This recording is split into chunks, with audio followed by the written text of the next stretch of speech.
Hello, my name is Kurt Meeson with Boone-Edom, a global manufacturer of security entrance products. I'd like to share with you some important concepts related to security entrances and preventing unauthorized entry into facilities. Our goal is to help you determine which type of entrance is the right fit for you, based on how they impact you and the bottom line. I'd like to point out that security entrances are only a part of a total physical security plan, which typically employs a blend of technology, education, and manpower. By manpower, I'm referring to security staff. They are a key investment and very important. If anything happens in your facility, they are your first responders. As you know, guards come with a cost. According to the Bureau of Labor Statistics, the average cost for 24/7 supervision amounts to $120,000 a year, and it can get higher in metropolitan areas. Security entrances are meant to work alongside guards and make their jobs easier. So getting back to the bottom line, how many guards do you need with security entrances? It depends on the security entrance and your goal towards tailgating and piggybacking. Do you want to achieve crowd control, deterrence, detection, or prevention? Let's take a closer look at 4 levels of security entrances and how they impact your investment in guards. You'll see here I'm now standing next to a waist-high turnstile, which is a workhorse used in really high traffic applications like ballparks and metro stations. But it also has been used in office lobbies. Working as designed, it stops a tailgating attempt because it only allows one person through on a valid authorization. Why is a waist-high turnstile allocated to crowd control? Because it can be easily defeated by jumping over or crawling under it. It also doesn't have any sensors to signal an alarm and tell a guard to respond. So in the end, it needs constant and vigilant supervision by one or more guards to ensure that only authorized people can enter. This constant supervision translates to a continued expenditure year over year. Let's take a look at level 2.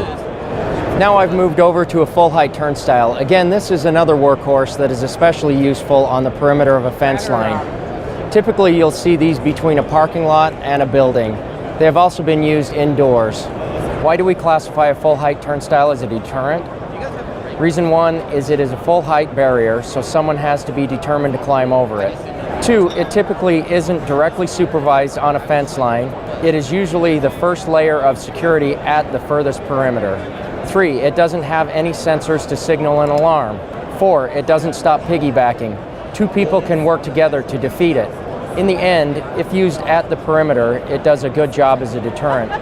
But you probably should have tougher security at the entrance into the buildings. Now let's go to level 3. Now I'm standing next to a type of entrance called an optical turnstile. Typically, it has waist-high cabinets and barriers that either slide or swing. The barriers can also be up to full height as well. You'll find this type of turnstile in lobbies of Class A office buildings. Despite its nice design, it is intended to work alongside manned supervision. Why do we classify an optical turnstile as detection? The main reason is that the cabinets contain sensor technology that uses infrared to sense objects moving through the lane. There can also be climb over and crawl under detection sensors. This is important. Tailgating is possible. If tailgating is detected, an alarm will sound to signal a guard to intervene. The turnstile must include supervision because of the possibility of tailgating. Ideally, you want guards on the secure side to catch up to the offender. So there is a capital cost of the turnstile and the ongoing reoccurring cost of guards. Let's now move on to level 4, prevention. I am now next to a security revolving door. You'll notice it's quite imposing and not something you can climb over. Security revolving doors are often used as employee-only entrance solutions at corporate headquarters, airports, data centers, and more. They have relatively high throughput at up to 20 people per minute and can handle 2 directions at the same time. Another type of entrance that qualifies for level 4 is a man-trap portal. It operates differently and has a throughput of up to 6 people per minute.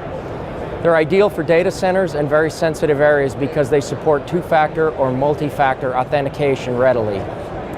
You can install a biometric reader device inside to ensure the user is alone first and then confirm their identity. Why do we classify security revolving doors and man-trap portals as prevention? It really gets down to how they operate. If someone tries to follow behind an authorized user, sophisticated sensors in the ceiling will signal the door to stop, which rebuffs the tailgater. If 2 people try to ride together in the same compartment, the operation of the door will rebuff both users together.